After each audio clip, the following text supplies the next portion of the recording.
You know, I've had my hair lit on fire, I've been beaten up, I've been thrown in trash cans, I've been, you know, locked in closets and things like that, all at schools and by my peers.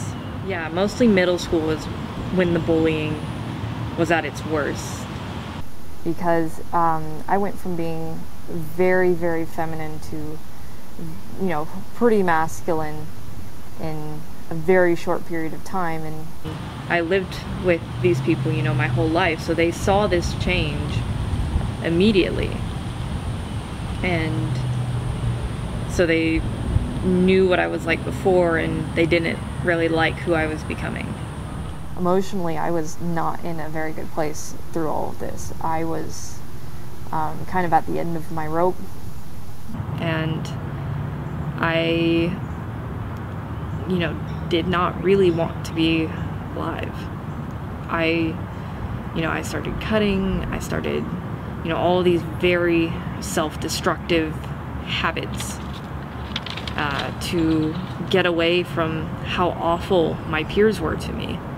I went through a lot of names, as a lot of trans people tend to. They'll go through, you know, name after name after name before deciding on one. And I think, honestly, I read it in a book or something like that, and I just tried it out, and it felt so real. It felt like me. It was very last minute, and that when they did it, it was like a surprise to everybody who knew me, because they thought I'd just be announced as Juan.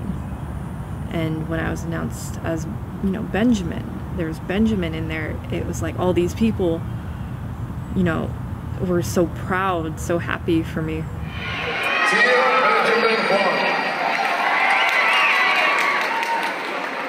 That we aren't the threat here, okay? That there are much bigger threats than trans people. Yeah, we avoid any sort of conflict that we don't need. It's because who knows when that conflict will lead to a fight, when it'll lead to a gunshot. Well, the one fight we pick might be the one that kills us. Fort Worth seems to be a generally accepting place, considering, you know, the rest of Texas, or the rest of the South, or even the rest of the country. A lot of the people here are very kind, and it's very easy to stay happy when the people are so kind.